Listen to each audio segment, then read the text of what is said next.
दोस्तों नमस्कार, मेरा नाम है मनीष कुमार सिंह और आप देख रहे हैं 4 PM महाराष्ट्र और आपका बहुत बहुत स्वागत करता हूं। दोस्तों महाराष्ट्र में इन दिनों जो सियासत है वो लगभग इन दिनों की बात कर रहा हूं, वो एक नेता के इर्द गिर्द घूमती दिखाई देती है और वो है राज ठाकरे। जी हाँ दोस्तों, राज ठाकरे इन दिनों जिस तरीके से महायुति पर हमलावर है, खासतौर से देवेंद्र फडणवीस को लेकर वो बयान देते हैं, लगातार सुर्खियों में रहते हैं और वजह भी इसलिए क्योंकि वो खुद एक तो जिस तरीके से वो प्रखर होकर बोलते हैं और दूसरा जिस तरीके से वो आजकल उद्धव ठाकरे के साथ नजर आ रहे हैं, जिस तरीके से उद्धव ठाकरे के साथ उनका गठबंधन दिख रहा है एक तरीके से और ऑफिशियल हालांकि बोला नहीं गया कि गठबंधन है, लेकिन जिस तरीके से मिल करके एक ही मुद्दे पर दोनों भाई लड़ रहे हैं, ऐसा साफ दिख रहा है कि काफी कुछ आने वाले समय में होने जा रहा है। मैं ये बात इसलिए कह रहा हूं क्योंकि एक बड़ी खबर आपको देने जा रहा हूं जिसपे राज ठाकरे ने एक बड़ा बयान दिया है। राज ठाकरे ने कहा कि 20 साल बाद अगर हम भाई साथ आ सकते हैं तो फिर ये दिशा निर्देश जो दिया है ना, तो फिर ये आपको बताऊंगा उन्होंने क्या कहा है। वो कहा है अपने कार्यकर्ताओं के लिए। पूरी खबर डिटेल से बताता हूँ। महाराष्ट्र नवनिर्माण सेना अध्यक्ष राज ठाकरे ने कई दिनों से जो है वो चर्चा में हाल ही में अपने प्रमुख पदाधिकारियों और कार्यकर्ताओं के साथ उन्होंने एक अहम बैठक आयोजित की। इस बैठक में मीडिया को कैमरे के साथ प्रवेश की अनुमति नहीं थी फिलहाल। बीएमसी चुनाव की तैयारियों को लेकर राज ठाकरे ने दो टूक लहजे में कहा कि अगर हम भाई 20 साल बाद साथ आ सकते हैं तो आप क्यों नहीं, आपको क्या ऐतराज है। उन्होंने अपने कार्यकर्ताओं से आपसी मतभेद छोड़ने और पूरी ताकत से चुनावी मैदान में उतरने का आह्वान किया। साथ ही मीडिया से गठबंधन को लेकर चर्चा न करने की हिदायत दी। आपको बता दें कि एमएनएस की रणनीति जो है इस तरीके से है कि खुलकर पत्ते वो साफ नहीं कर रहे। बैठक जो हुई इसमें राज ठाकरे ने कई मुद्दों पर साफ निर्देश दिए हैं, जैसे कि आगामी बीएमसी चुनाव में मतदाता सूची पर विशेष ध्यान दिया जाएगा, पार्टी के कामकाज और नीतियों को आम जनता तक पहुंचाया जाए। उन्होंने कहा कि जो नेता पार्टी या नेतृत्व पर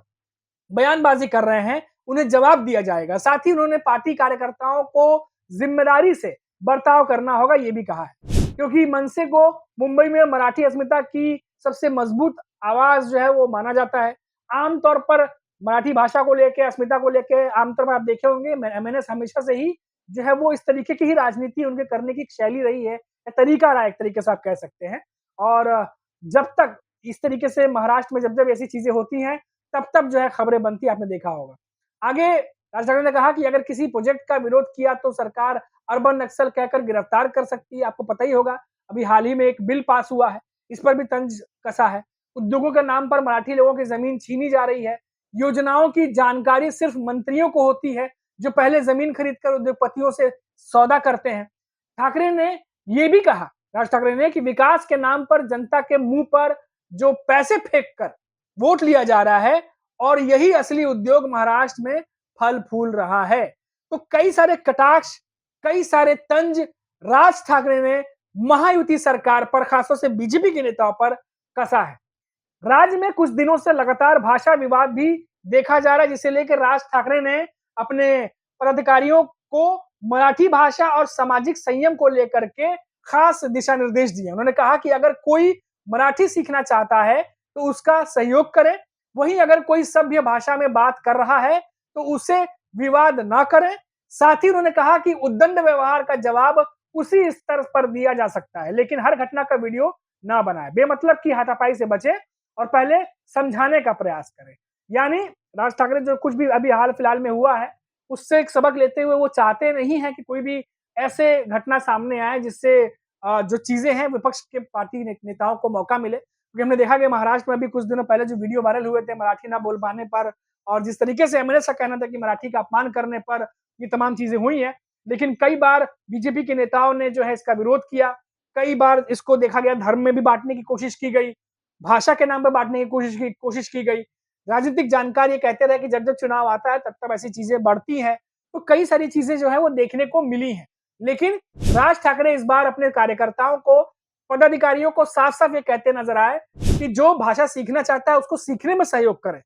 ध्यान देने वाली बात यह है क्योंकि अभी आने वाले समय में चुनाव है महाराष्ट्र में, और जैसा कि उद्धव ठाकरे उन्होंने पहले ही अपना पक्ष क्लियर कर दिया था कि वो हिंदी के खिलाफ नहीं है, लेकिन मराठी भाषा को ऊपर रखना चाहिए और उसे सीखना चाहिए, इसके वो समर्थक है। और राज ठाकरे भी अब कहीं ना कहीं वो चीज बोलते हुए नजर आ रहे हैं कि किसी भी इंसान को अगर मराठी सीखनी है तो सिखाया जाए, सभ्य व्यवहार करता है तो उससे भी उस तरीके का व्यवहार करें, लेकिन कोई उद्दंड करता है तो उसे उस स्तर पर जवाब दें, वीडियो ना बनाए।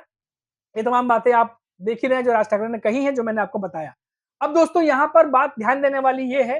कि राज ठाकरे ने एक बड़ा बयान दिया जिसके बारे में मैंने आपको बताया कि हम भाई अगर 20 साल बाद साथ हो सकते हैं तो आप क्यों नहीं, क्योंकि पिछले कुछ समय से लगातार ये बातें चल रही थी कि उद्धव ठाकरे की शिवसेना और राज ठाकरे की जो एमएनएस है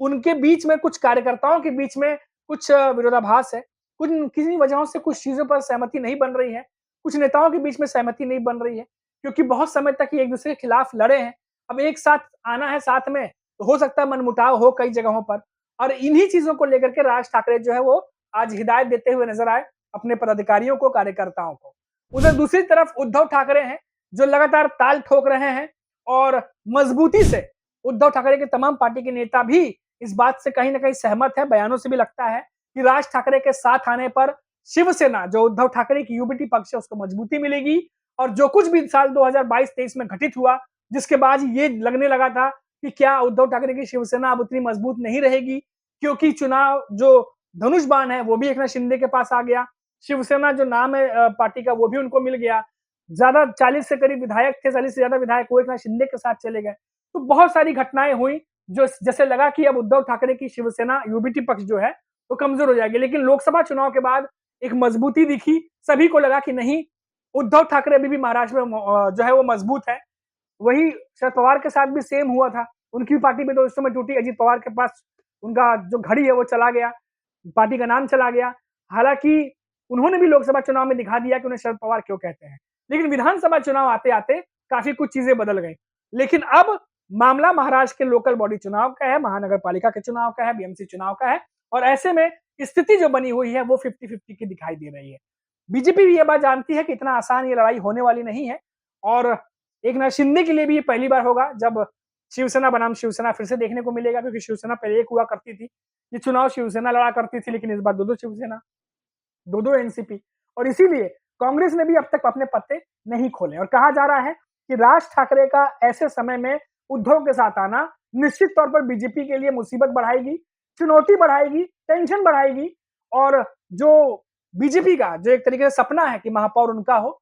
उस सपने तक पहुंचने के लिए चुनौती खड़ी करेगी। खैर, हमारी नजर बराबर इस खबर पर बनी रहेगी, और जो भी अपडेट्स निकल के सामने आएगी निश्चित हम आप तक पहुंचाते रहेंगे, उसमें कोई शक नहीं है। और अभी चैनल पर अगर आप नए हैं तो चैनल को सब्सक्राइब कर दीजिएगा, ताकि जब हम खबर अपलोड करें तो उसकी वीडियो की नोटिफिकेशन आपको मिले और आप अवगत हो सके उस खबर से। अभी के लिए इतना ही, आप देखते रहिए 4 PM महाराष्ट्र। नमस्कार।